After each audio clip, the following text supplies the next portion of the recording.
ಗರುಡ ಧ್ವಜಾರೋಹಣ ನೆರವೇರುವುದರೊಂದಿಗೆ ಚೆಲುವನಾರಾಯಣ ಸ್ವಾಮಿಯವರ ವೈರಮುಡಿ ಬ್ರಹ್ಮೋತ್ಸವಕ್ಕೆ ಇಂದು ಬೆಳಿಗ್ಗೆ ವಿದ್ಯುಕ್ತವಾಗಿ ಚಾಲನೆ ದೊರೆಯಿತು.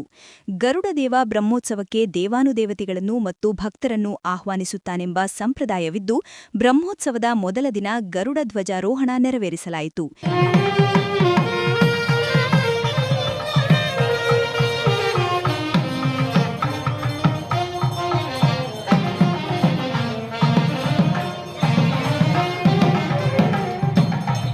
ಚೆಲುವನಾರಾಯಣ ಸ್ವಾಮಿಯವರೊಂದಿಗೆ ಗರುಡಪಟದ ಉತ್ಸವ ನಡೆದ ನಂತರ ಗರುಡಸಾಮ ಪಾರಾಯಣ ಮಾಡಿ ಚಿನ್ನಲ ಧ್ವಜಸ್ತಂಭದ ಮೇಲೆ ಗರುಡ ಧ್ವಜಾರೋಹಣ ಮಾಡಲಾಯಿತು.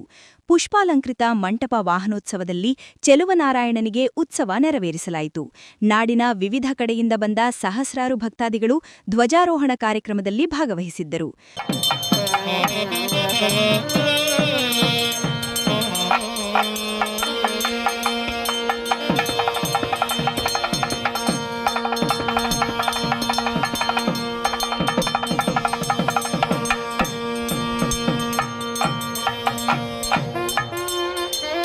ಮಾರ್ಚ್ 28ರಂದು ಚೆಲುವನಾರಾಯಣ ಸ್ವಾಮಿಗೆ ವೈರಮುಡಿ ಉತ್ಸವ ನಡೆಯಲಿದೆ. ಮಾರ್ಚ್ 31ರಂದು ಮಹಾರಥೋತ್ಸವ, ಏಪ್ರಿಲ್ 1ರಂದು ಕಲ್ಯಾಣಿ, 2ರಂದು ತೀರ್ಥಸ್ಥಾನ ಮತ್ತು ಪಟ್ಟಾಭಿಷೇಕ ಮಹೋತ್ಸವಗಳು ನೆರವೇರಲಿದೆ.